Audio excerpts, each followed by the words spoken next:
Hi friends, welcome our channel. இன்னைக்கு நம்ம சேனல்ல என்ன டிஷ் செய்ய போறோம்னு பாத்தீங்கன்னா ஒரு சூப்பரான வாயிலே வைத்தா கரையக்கூடிய ஒரு கோதுமை ஹல்வா செய்ய போறோம். எப்படி செய்யலாம்னு பார்க்கலாம் வாங்க.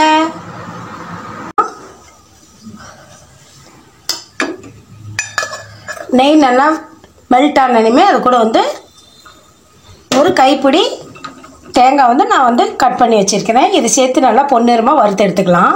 அஞ்சிருச்சு தேங்காய் வந்து நல்லா ரோஸ்டட் பண்ணி எடுத்துக்கலாம். இப்போ பார்த்தீங்கன்னா இந்த கப்பில் வந்து நல்லா ஒரு கப்பு வந்து கோதுமாவை எடுத்து நல்லா தண்ணியில் கரைச்சி வச்சுக்கோங்க. இப்போ பாருங்கள் தேங்காய் வந்து நல்லா நெய்யில் ஃப்ரை ஆகிடுச்சி.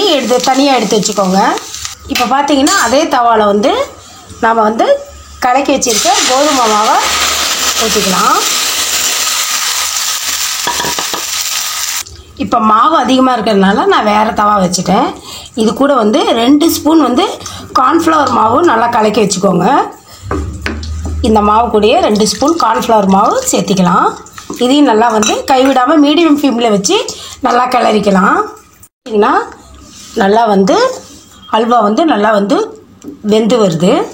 இதில் ஒரு கப்பு சுகர் எடுத்துக்கலாம். இது கூட நம்ம சேர்த்திக்க போகிறோம். இப்போ பார்த்தீங்கன்னா இது கூட ஃபுட் கலர் ஆட் பண்ணிக்கோங்க. உங்களுக்கு எந்த கலர் வேணுமோ அதை ஆட் பண்ணிக்கலாம். நல்லா கைவிடாமல் கிளறுங்க. இப்போ இது கூட 2 ஸ்பூன் நெய் சேர்த்திக்கலாம்.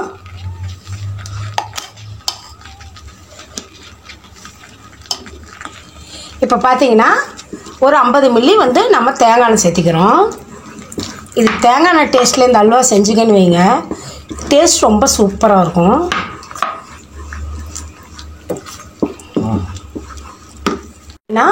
அல்வா பாருங்கள் நல்லா திக்காக வருது. இப்போ நம்ம ஃப்ரை பண்ணி வச்சுருந்த அந்த தேங்காயை சேர்த்திக்கலாம்.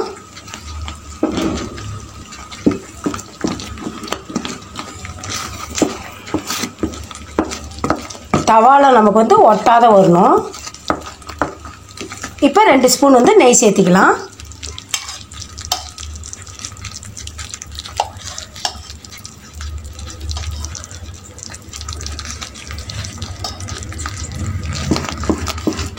நல்லா அந்த நெய்யெல்லாம் பிரிஞ்சு வரணும். தேங்காயும் நெய்யும் தான் அந்த அல்வாவுக்கு மெயின். இப்போ பாருங்கள் தேங்காய் நெய்யெல்லாம் பிரிஞ்சு அந்த கோகனட்லாம் போட்டிருக்கோம் பார்த்தீங்களா, நல்லா திக்காக வருது, நல்லா பிரிஞ்சு வருது. இன்னும் கொஞ்சம் ஒரு 5 நிமிஷம் நல்லா வேகணும். திக் கண்டிஷன் வந்தோடனே நம்ம இறக்கிடலாம். இப்போ பாருங்கள் அடுப்பு ஆஃப் பண்ணிட்டு இந்த திக்னஸுக்கு வந்தோடனே நம்ம பிளேட்டில் நெய் தடவி அதில் ஊற்றிடலாம். ஒரு பவுல்ஸுக்கு மாற்றிட்டோம். இப்போ 2 ஸ்பூன் இது மேலே நெய் ஊற்றி நல்லா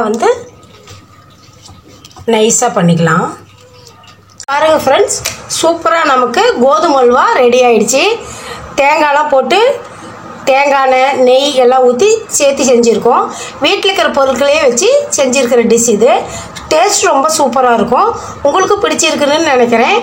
இந்த டிஷ்ஷை நீங்களும் வீட்டில் செஞ்சு பார்த்துட்டு எப்படி இருக்குதுன்னு கமெண்ட்ஸில் சொல்லுங்கள். பிடிச்சிருந்தால் லைக் பண்ணுங்கள், ஷேர் பண்ணுங்கள், சப்ஸ்கிரைப் பண்ணுங்கள். தேங்க்யூ, பாய்.